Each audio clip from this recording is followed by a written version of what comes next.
John the Ripper on Google Colab. Let's begin. Let's log into Google Colab. Create new notebook.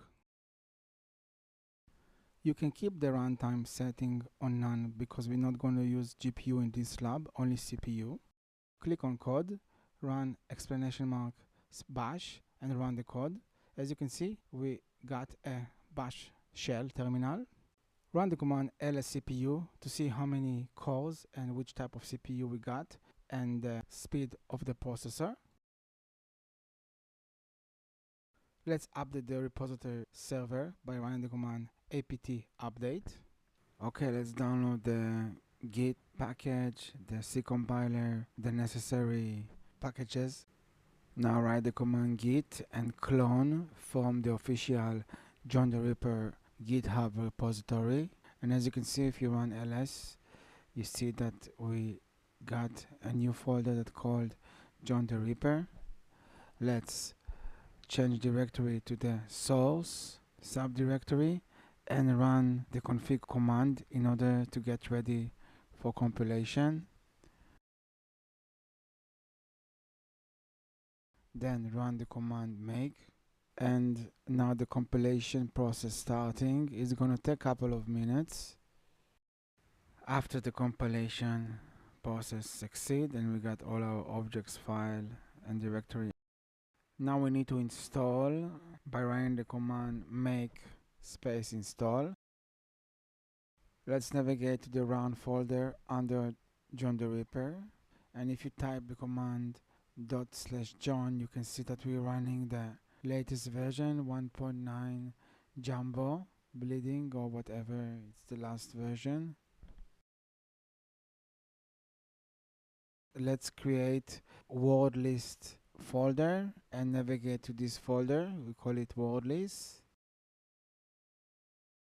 Now can use the link in the description to log to the schoolsecurity.org, and you can choose the rockyou wordlist or whichever wordlist you would like to use.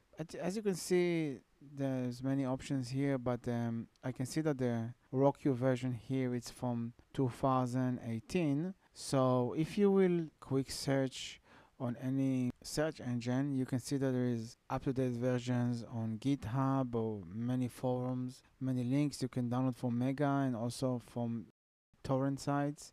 So for now, let's copy the link and run the command wget and fetch the word list that compressed with bz2. Okay, now it's getting downloaded. It will take a while, and when it's finished, just unzip it by the command unzip2 and the file name. And in the end, if you run ls, you can see that the rockyou word list has been uncompressed, and now it's a txt file. Let's make directory that call hash and navigate to this directory. And now I'm going to create a zip file and extract the hash value and move it to the Colab notebook. I choose to do it on Kali, but you can use WinZip or any platform you would like. So I created a file called test.txt that contained a couple of numbers. Then let's compress it with zip, give it a password, and then zip to John, the zip file name, and the new hash file. As you can see, we have all the three files that create already. Now I tried to upload to filebin, but filebin was down, so I just search for other alternatives and upload the hash file that's been created, the test.hash, and I use the public address to wget this file into the hash folder we just created. You can also create this hash file on Google Colab or just copy paste the hash value, but sometimes the files are huge, so it's better just upload the hash itself after you already created it.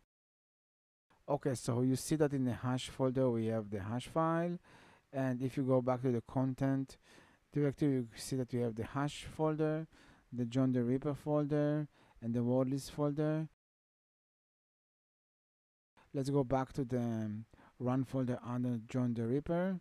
And as you can see, we just run the command john list equal formats, and then you can see which format you would like to use. But let's let John figure it out. I use the default syntax, John and file location. As you can see, it used the basic single rule, the default word list, and indeed it found the password. The password is hummus. You can enter the file type by yourself, but if the hash contain the name of the file, usually John know how to figure out which type of hash we're talking about. So let's do the same now with the word list. But first I would like to show you that if you write the same command with the hash value but with the end --show, you can see the hash type and the password. As well, you can see it under the john.pot file. Now we'll delete the pot file because I want to run the same restoration procedure to show you that the syntax with another word list. So we deleted the john.pot, and now we will run the same command, john, and the hash file location -- word list, and the location of the rockyou word list we just downloaded.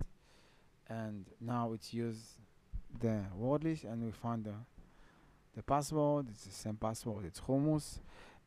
You can use also other word lists and the rules. It's very varied. One last thing I want to show you, that if you click shell x sign, it will clear all the screen. And if you stuck and you want to run Control C, just click on the running stop sign 2 times, then it will stop the shell script, and run it again. And as you can see, it's the same content, it just stopped the shell itself. So thank you very much and have a good one. Cheers.